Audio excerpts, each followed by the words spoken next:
یہ 3 اور 4 دسمبر کی درمیانی رات تھی جب انڈیا کے شہر وشاکھاپٹنم کی بندرگاہ سے کچھ ہی فاصلے پر سمندر میں اتنا زوردار دھماکہ ہوا کہ گھروں کی کھڑکیوں کے شیشے تک ٹوٹ گئے۔ لوگوں نے دیکھا کہ سمندر کا پانی بہت اونچا اٹھ کر نیچے گر گیا۔ اگر آپ نے ابھی تک ہمارے چینل کو سبسکرائب نہیں کیا، ہمارے چینل کو سبسکرائب کریں، ہماری ویڈیو لائک کریں تاکہ آنے والی تمام ویڈیوز آپ تک پہنچیں۔ آپ کے ایک بار سبسکرائب کرنے سے ہمارا حوصلہ مزید بلند ہوگا۔ کچھ نے سمجھا کہ شاید زلزلہ ہے، کچھ لوگ یہ سمجھے کہ پاکستان کی فضائیہ نے بمباری کر دی ہے، کیونکہ اس وقت انڈیا کی وزیر اعظم اندرا گاندھی پاکستان سے جنگ شروع ہونے پر قوم سے خطاب کر رہی تھیں۔ یہ دھماکہ، جس کی اطلاع انڈین نیوی کو سمندر میں موجود مچھیروں سے ملی، پاکستانی آبدوز غازی میں ہوا تھا، جس کے نتیجے میں 93 پاکستانی فوجی ہلاک ہوئے۔ پاکستان کی بحریہ کے مطابق غازی اپنی ہی بچھائی ہوئی ایک بارودی سرنگ سے ٹکرائی، جبکہ انڈیا نے دعویٰ کیا کہ غازی کو اس کے ایک بحری جہاز نے ڈبویا۔ غازی پاکستان کی پہلی آبدوز تھی جو بہت دور جانے کی صلاحیت رکھتی تھی۔ غازی پاکستان کی سب سے پہلی آبدوز تھی جو صدر ایوب نے امریکہ سے لیز پر حاصل کی تھی۔ دوسرے جنگ عظیم کی آبدوز، جسے ڈیابلو اور بعد میں غازی کا نام دیا گیا، صدر کینیڈی اور ایوب خان کے درمیان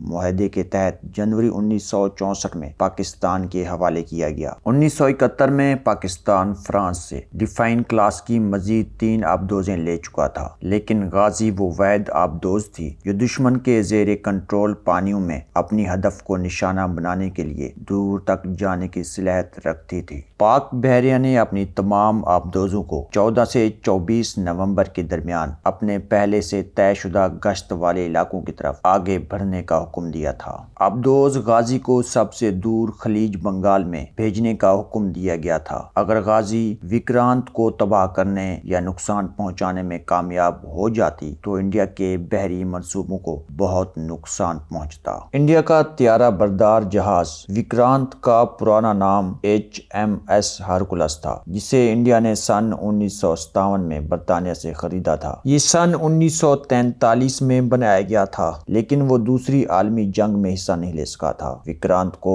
اس وقت مغربی بیڑے میں تعینات کیا گیا تھا۔ غازی آبدوز 14 نومبر سن 1971 کو کراچی سے اپنے مشن کے لیے روانہ ہوئی۔ غازی سب سے پہلے سری لنکا پہنچی، جہاں اس نے 18 نومبر کو ٹرنکو مالی میں ایندھن بھروایا۔ وہ مدراس، جسے اب چنائی کہتے ہیں، جانے کے لیے تیار تھی جب اسے کراچی سے پیغام ملا کہ وکرانت اب مدراس میں موجود نہیں ہے۔ انڈین نیوی کو معلوم ہوا کہ پاکستانی بحریہ کا بنیادی مقصد انڈین جہاز INS وکرانت کو تباہ کرنا تھا۔ اس کا دوسرا مقصد اپنی ڈیفائن کلاس آبدوزوں کا استعمال کرتے ہوئے انڈیا کے مغربی بیڑوں کو تباہ کرنا تھا۔ انڈین انٹیلیجنس نے پاکستان کا خفیہ کوڈ توڑ دیا۔ انہوں نے وکرانت کی جگہ ایک اور جہاز کھڑا کر دیا۔ ان تمام پیغامات کی نگرانی 3D دھرم دت کر رہے تھے اور انہیں خفیہ زبان میں نیول ہیڈ کوارٹرز بھی بھیج رہے تھے۔ اس نے کمانڈر ظفر خان کو اطلاع دی کہ وکرانت اب وشاکھاپٹنم پہنچ گیا ہے، حالانکہ وکرانت وشاکھاپٹنم پر موجود نہیں تھا۔ پاکستان کے نیول ہیڈ کوارٹرز اور غازی کے کیپٹن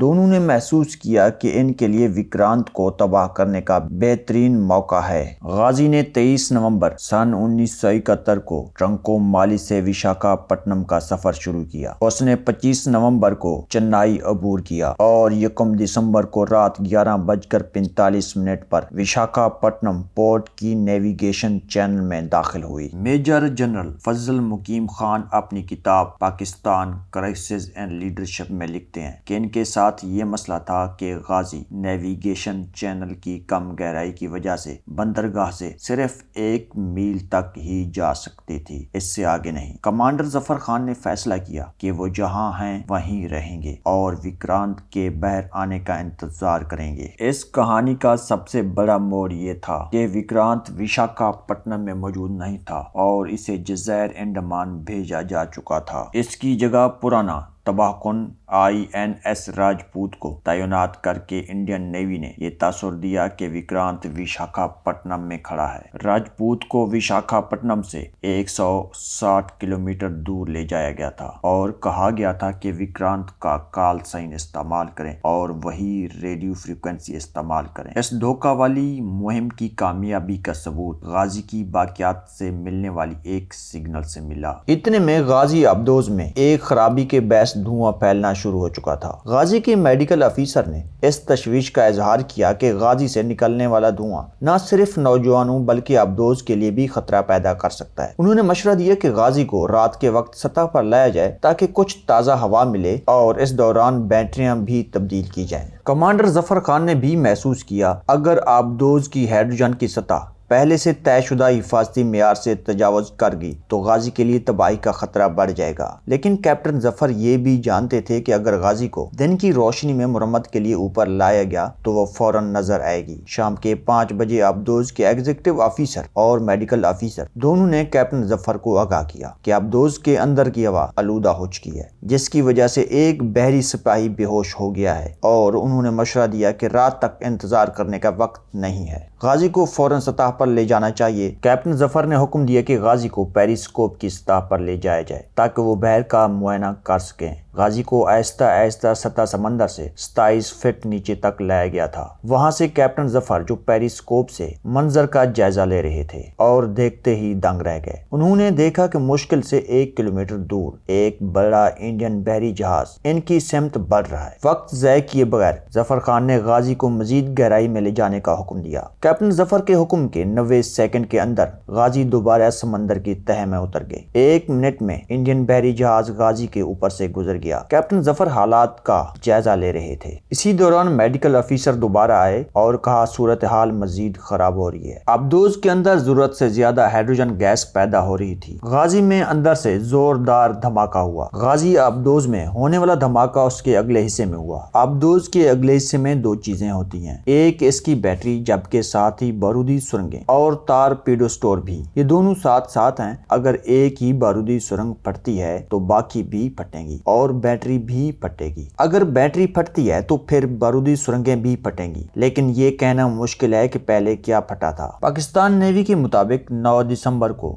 انڈین نیوی نے اس لیے غازی کو ڈبونے کا کریڈٹ لینے کی کوشش کی کہ اس دن پاکستان نیوی کے ہنگور آبدوز نے انڈین نیوی کے جہاز INS کھکری کو تارپیڈو مار کر ڈبو دیا تھا، جس میں تقریباً 170 سے زیادہ انڈین نیوی کے فوجی ہلاک ہو گئے تھے۔ انڈین نیوی اس ملامت سے بچنے کے لیے یہ دعویٰ کیا کہ غازی کو ان کے جہاز نے ڈبو دیا ہے۔ غازی آبدوز اب تک وشاکھاپٹنم بندرگاہ کے مضافات میں دفن ہے۔ امریکیوں نے انڈین حکومت کو تجویز دی کہ وہ غازی کو اپنے اخراجات پر سمندر کی تہہ سے نکالے گی، کیونکہ یہ آبدوز اصل میں امریکہ کی تھی جسے اس نے پاکستان کو لیز پر دیا تھا، لیکن انڈیا یہ پیشکش مسترد کر چکا ہے۔ حکومت پاکستان بھی اپنے اخراجات پر غازی کو نکالنے کی پیشکش کر چکی ہے، جس کا جواب نفی میں دیا گیا تھا۔ غازی کے سابق کمانڈر احمد تسنیم کہتے ہیں کہ ان کی ذاتی رائے میں غازی کے جوانوں کو سمندر میں ان کی قبر میں سکون سے سونے دینا چاہیے۔